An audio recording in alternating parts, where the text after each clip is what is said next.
नमस्कार दोस्तों, मैं हूं राजेंद्र कुमार और आज इस वीडियो में जानने वाले हैं हमारी सुरक्षा को लेकर एक नई इन्फॉर्मेशन के बारे में। आज भारत में जितने ज़्यादा एक्सीडेंट होते हैं, जितनी मौत हो रही है, उतनी शायद कई देशों की आबादी है। और हमारे देश में सेफ्टी स्टैंडर्ड्स की देखिए कैसी धज्जियाँ उड़ रही है। इन्हीं दुर्घटनाओं को लेकर उठते सवालों के बीच सरकार ने एक नई सुरक्षा रेटिंग स्टैंडर्ड जारी किया है, जिसे हम कहते हैं NCAP2 यानी कि न्यू कार असेसमेंट प्रोग्राम। इसके तहत आपकी कार एक मशीन नहीं होगी, बल्कि एक सुरक्षा कवच होगी।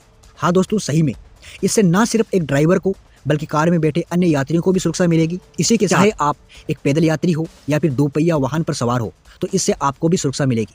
आइए जानते हैं कि इस स्टैंडर्ड में कौन से 5 बड़े बदलाव होने जा रहे हैं। पहला बड़ा बदलाव, फ्रंटल क्रैश टेस्ट, यानी यह तय करेगा कि टक्कर में ड्राइवर, फ्रंट पैसेंजर और बच्चों को कितनी सुरक्षा मिलेगी। इस जांच के बाद ही कार को आगे दूसरे स्टेज के लिए तैयार किया जाएगा। दूसरा बड़ा बदलाव, पैदल यात्री, बाइक, साइकिल सुरक्षा के लिए।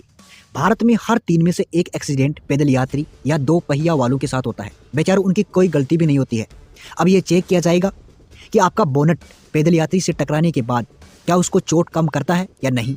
उसके बाद ही तीसरे स्टेज के लिए कार को भेजा जाएगा।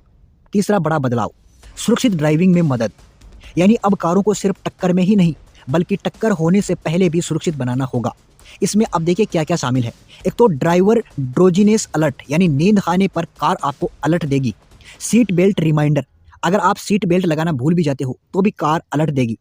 लेन डिपार्चर चेतावनी, अगर आप सड़क की लेन से डिपार्चर हो गए हो, इधर उधर चले गए हो, तो भी आपको कार अलर्ट देगी। इसके अलावा blind spot alert, over speed alert.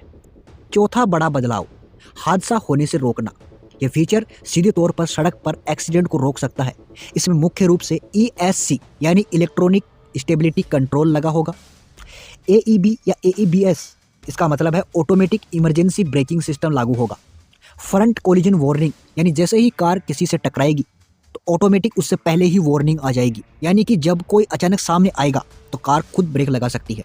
पांचवा बदलाव, इससे पहले अगर आपको लगता है कि वीडियो में दी गई इन्फॉर्मेशन वाकई में बहुत ही बेहतरीन है तो वीडियो को लाइक कर दीजिए, चैनल को सब्सक्राइब कर दीजिए और अपने दोस्त को शेयर कीजिए ताकि वो भी इन सेफ्टी स्टैंडर्ड के बारे में जान सके। दुर्घटना के बाद बचाव, ये वो सुरक्षा है जो एक्सीडेंट हो जाने के बाद काम आती है। इसमें चेक होगा कार में आग लगने का खतरा, बैटरी शॉर्ट, यात्रियों को बाहर निकलने में आसानी, इमरजेंसी अनलॉक सिस्टम, क्रैशेज के बाद रेस्क्यू फ्रेंडली डिजाइन होगा। अब सवाल ये उठता है कि आखिर इन सेफ्टी फीचर्स की जरूरत क्यों पड़ी। देखिए, हर साल भारत में सड़क दुर्घटनाओं में हजारों मौत होती है।